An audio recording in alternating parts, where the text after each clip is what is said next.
Let's begin with the first question and answer session. We will try to answer as many questions as possible.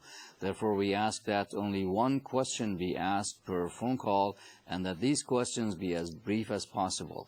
You may call the studio directly at the phone or fax number which appears on your screen, including the ITC iPhone number 688-1700. We remind you to make your phone calls at a distance from the monitor to avoid feedback.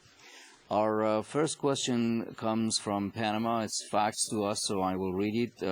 In your view, what should an average professional in developing countries do to avoid being left out of the new global realities that you described? Well, a couple of things. The first thing is to be a sponge that absorbs as much information from as many sources as possible: professional journals, conferences, the internet, newspapers, magazines. Anybody that doesn't keep up on the trends in the world today will be left behind. Secondly, to realize that it's not your village or your city or your country that is the arena in which you live. It is the world today. This week I've talked to colleagues in Japan, in Crete, in England, in Sweden, in Mexico. And regardless of if you're in business or at the academy, the world is suddenly the place in which you have to operate, not your home country. Great. And our next question comes from Lima, Peru.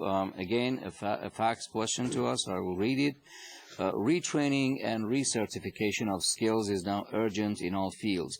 How can we change the mentality of many leaders and administrators who traditionally assign a very low priority to education and professional development? Well, this may be a form of natural selection, because companies that don't educate their workforces and become learning organizations will quickly become obsolete. There has to be time given to workers and colleagues acquiring new technologies, new skills, new sources of information, or quickly you are really doing yesterday's science or yesterday's business. So they need to understand this, and I hope that some of you that are in a position to implement these kinds of changes will listen to these words. So technology is as good as the skills of the people operating the technology. Well, that's right, and also to understand the importance of the content and understand marketplaces and collaborations are not confined to one's local area. Clearly, you can market products on the internet that are available to consumers potentially in any part of the world.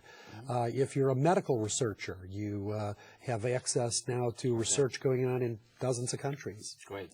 Our next question comes from Tijuana, Mexico. Go ahead, please.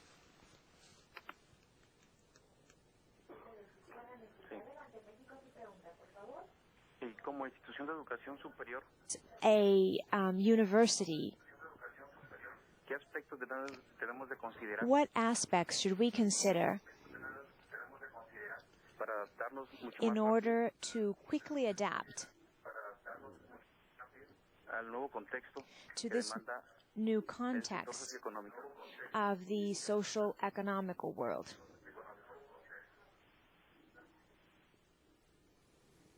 Well, first of all, it's imperative that people retool. People that are Fred's and my age did not have the internet around when we were young. We had to retool. I hired somebody who was 20-something in order to re-educate me on how to use a desktop computer and how to surf the internet and how to do email about 15 years ago. This is a constant process of having to go back and re-educate oneself. In the next segment, we're going to talk about a process known as prefiguration, where you no longer learn from elders necessarily, but you learn from the youngest and best educated members of a culture. Okay, well, we have one other question, but we have only a minute to respond to this question. The role of the military in many established democracies has expanded far beyond national and local security to include various social projects and support functions to public and private organizations. How can the military become more globalized given their traditional inward-looking traditions and disciplines? By the way, this question came to us from Tinjuan, China.